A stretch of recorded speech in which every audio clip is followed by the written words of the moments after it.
He's a film and television writer and producer, a jazz musician, and a social seniotician.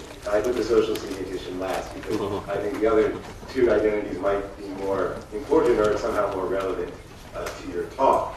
He was the Dean of the Faculty of Arts and Social Sciences at the University of Technology, Sydney. And before that, he was at the University of Cardiff, directing the Center for Language and Communication there. His research interests include media discourse, critical discourse analysis, and multimodal communication. I don't think it would be an exaggeration to say that his book with Gunter Kress, Reading Images, The Grammar of Visual Design, revolutionized the field of discourse analysis, alerting people to the importance not just of verbal language, but also of visual design. His other books include Introducing Social Semiotics and Speech, Music, and Sound, in which he talks about the semiotics of music. It's a very, very interesting book. So, without further ado, please welcome Professor Theo.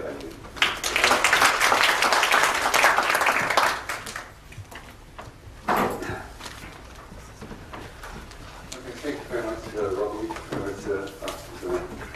for relying on this other microphone, because I'm going to move up and down here a bit. So I'm going to make a few points about creativity from the point of view of social semiotics, as you've already mentioned.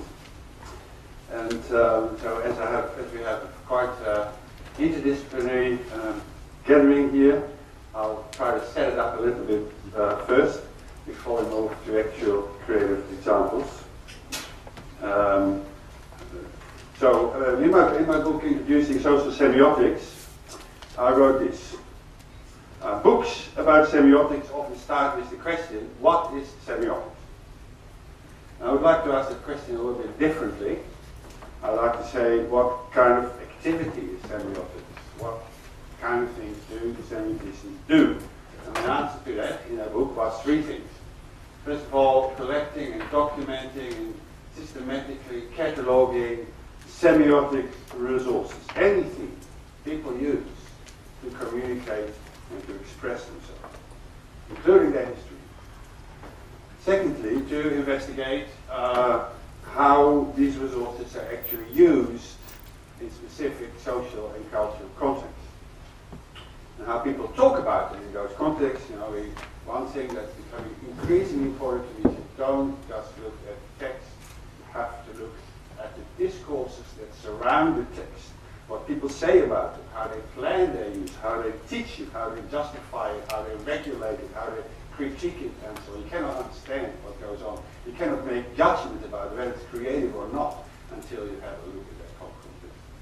But thirdly, I said, contributing to the discovery, modestly contributing to the discovery and development of new semiotic resources and new uses of existing semiotic resources. So there we go, something that really represents semiosis or creativity in the context of social semiotics. And of course, new can be a little bit new, can be incredibly new.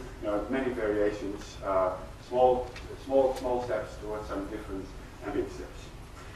So it's a good thing that the theme of this round table gives me a chance to try and present, because most of the time I've really been talking and writing about the first two of these.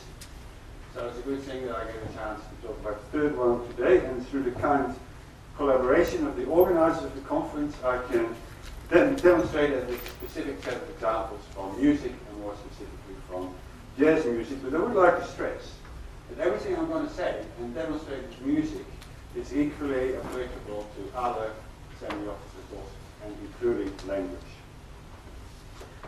So in our book, second part of setting up a few key concepts.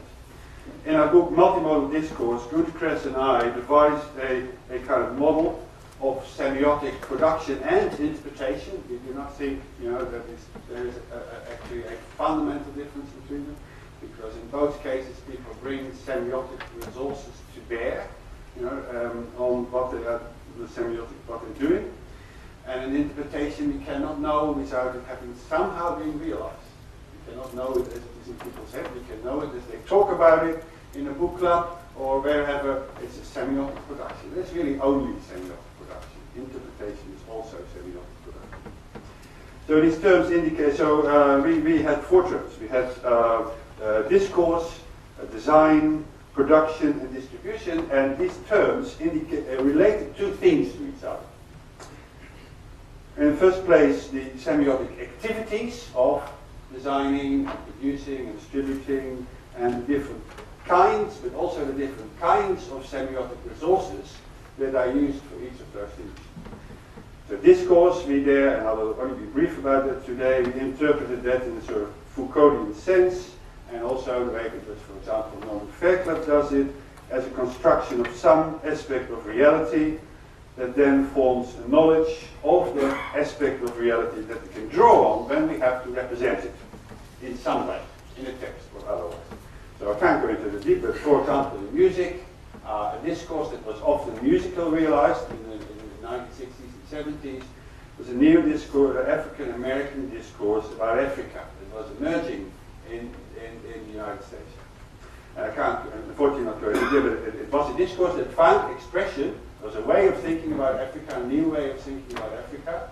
It found expression in many different ways. It found expression in new histories that were written. It found expression in art. It found expression also in music. Then the second thing is that designs, now we come to designs, and designs, we said, are formats or templates, if you like, for embedding discourses in specific social contexts. So here's a musical example, but I'm going to explain this in a little more detail, because in music, the blues is such a template for embedding. It's a good example for embedding the discourse, and the discourse could be a discourse about love, for example, about sad things that happen in love.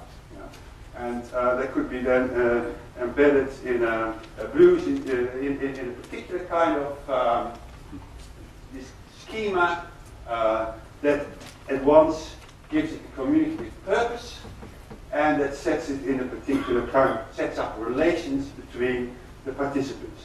And that happens both in the lyrics of the blues and in the music. A communicative purpose, if you look, the lyrics might go, love is just like a faucet. It turns off and on. Love is just like a faucet. It turns off and on. Sometimes when you think it's on, baby, it's turned off. It's on. So the schema is, so that's a discourse of love, but the schema is that you get, that it is really to convey, its purpose is to convey a piece of wisdom about life. In which first there's a premise that's repeated, repetition, once, and then it comes a point. The last line gives you a point about it. Sometimes when you think it's on, baby, it's turned off, it's gone.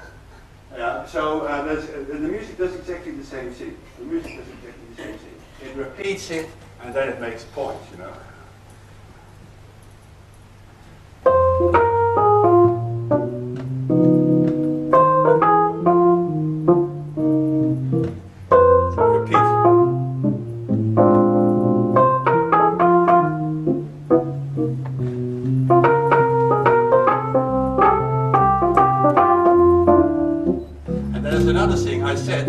That it is that the blues is also a format for a particular kind of interaction that sets it in a social context. That's why after each phrase there is a little hole, a little bit of time, and that bit of time is originally for dialogue, for the audience to come in and say, yeah, that's it.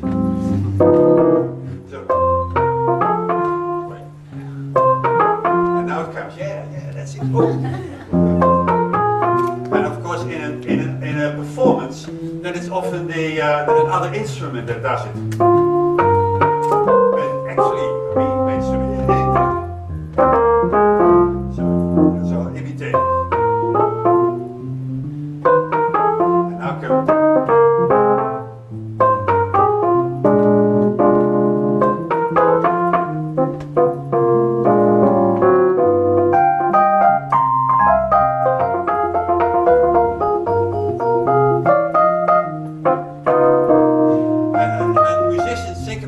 They think a lot about chords and chord schemas, but they would do a good thing if they thought about this communicative structure a lot. How it has to make a point in the last line, and how there has to be a space for call and response.